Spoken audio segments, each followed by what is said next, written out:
Elliot always paused before walking in.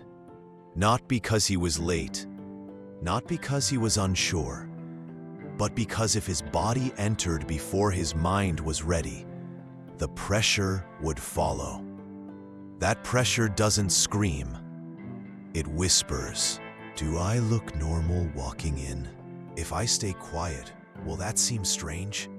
If I speak, will it be worth hearing? Elliot wasn't afraid of people. He was afraid of how he might exist inside their minds. Everywhere he went, his attention turned inward. He wasn't present in the room.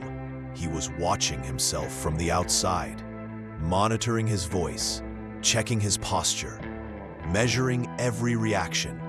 And the more he tried to control how he appeared, the less natural he felt. So he learned a rule. If I stay invisible, I stay safe. For a long time, Elliot thought social anxiety meant being weak or socially broken. But that wasn't it. He wasn't incapable of connection. He was over-controlling it, trying to manage something that can never truly be managed.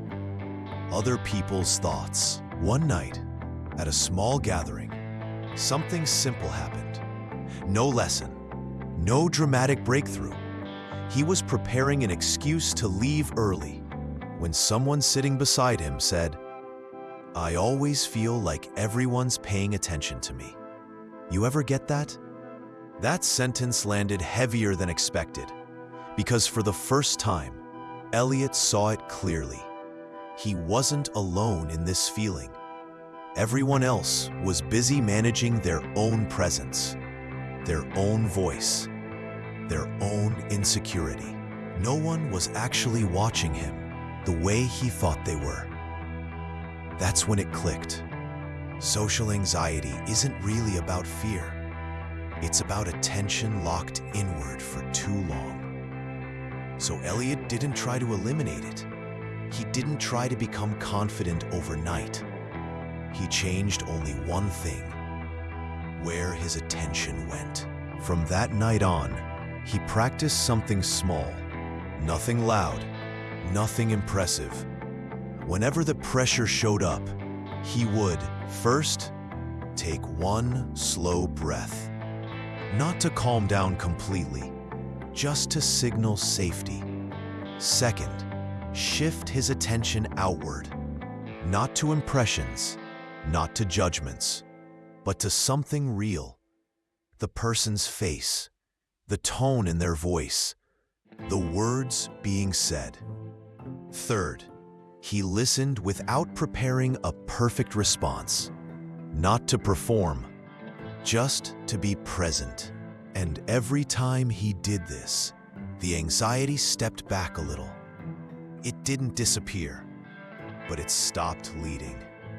Here's the truth most people never hear. Healing social anxiety is not about not caring what others think. That advice doesn't work. Healing is understanding one thing. You are responsible for your attention, not for everyone else's perception. Judgment may show up, but when your focus is outside of yourself, it loses its authority. Elliot still pauses sometimes. His hands still get cold. Some nights he still leaves early, but he no longer fights himself. He knows that when anxiety appears, it's a signal, not a flaw. A reminder to gently move his attention back to the moment. If you struggle with social anxiety, remember this: you don't need to fix yourself. You don't need to become someone else. You only need to move your attention from yourself back to life happening in front of you. That's it. And slowly, quietly, it works.